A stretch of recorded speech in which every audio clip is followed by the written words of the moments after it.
Wow. I've never never been to a reading that has been so well attended, and I thank you very much, one and all, for humoring us in a way.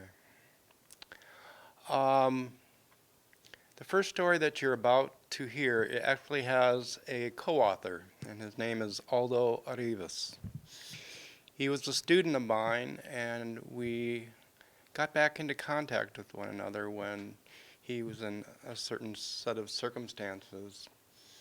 And he sent me this idea for a story he had. And it was about how he had changed in the way that he had come to view his relationships with women. So the first story I'm going to read is called Don Teme.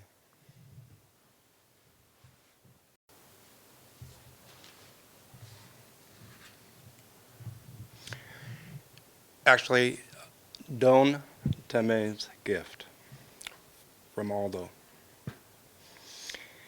His name was Don Teme, and one morning he found himself in this magical bubble. His story went, Don Teme, it should be said, was really one of the last human beings to be chosen on the last dispensation of certain gifts.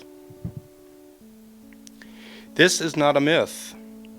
It's just truer than belief can simply allow. Because in Earth's lifetime, that gift could be given to all.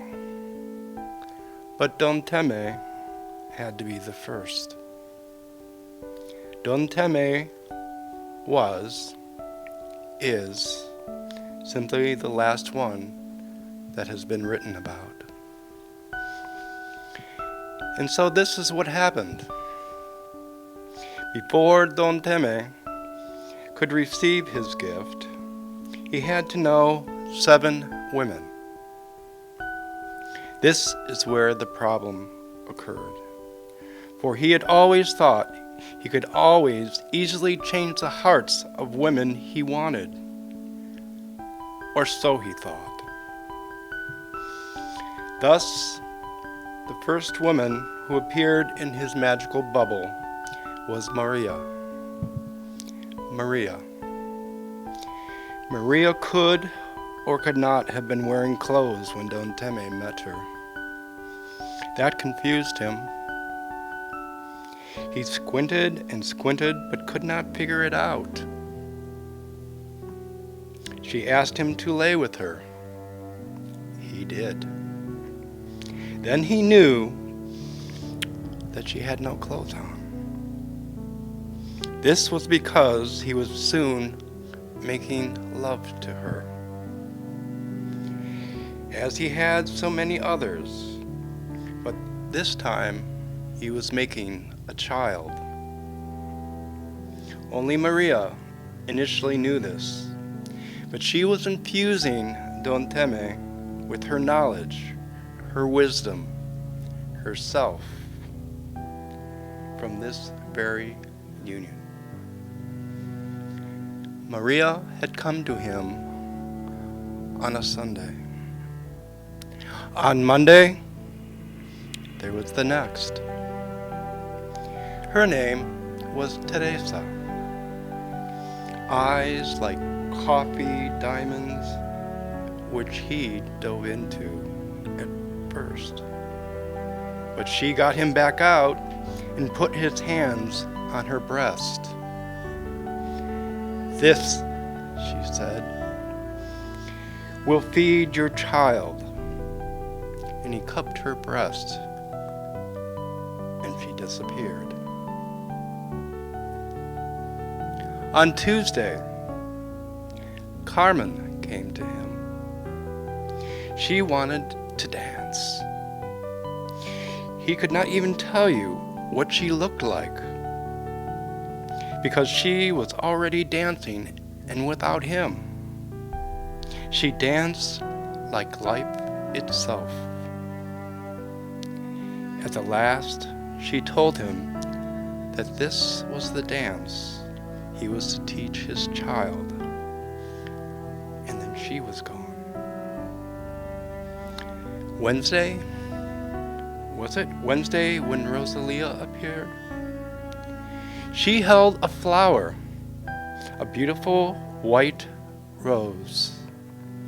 She handed it to Don Teme and told him not to say a word. Not a word, she said, not even a whisper, or the flower will disappear. It is not meant for you, Don Teme, but for your child. She took the flower and placed it at his feet, and Don Teme looked down at it wordlessly. Thursday came, and the woman that came to him was without a name. How odd, he thought. He soon could even see her, and then he couldn't see her. But she spoke to him. She said, "This is just time. Don't waste it. Ever like before. My own heart bleeds for you, and it has been broken many times before. Please," she said. And she put his hand on her unseen heart. The warmth of the blood, though, was what he had never experienced before. On Friday, although it could have been not or all time, his own mother was standing next to him. "Did I ever tell you how worried about you I have been?" she said.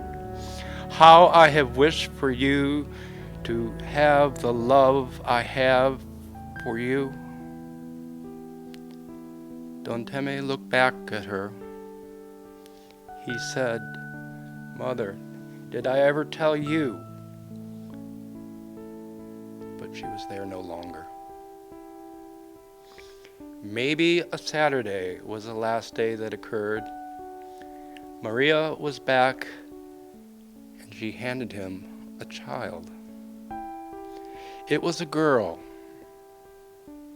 She had the features of himself and all of his future amends. As he held it, he was suddenly reborn.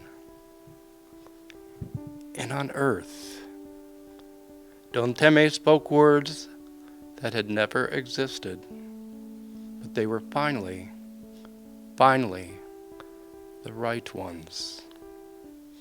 The bubble then disappeared. And this is how he could now tell you that men are or can be truly born and reborn and reborn.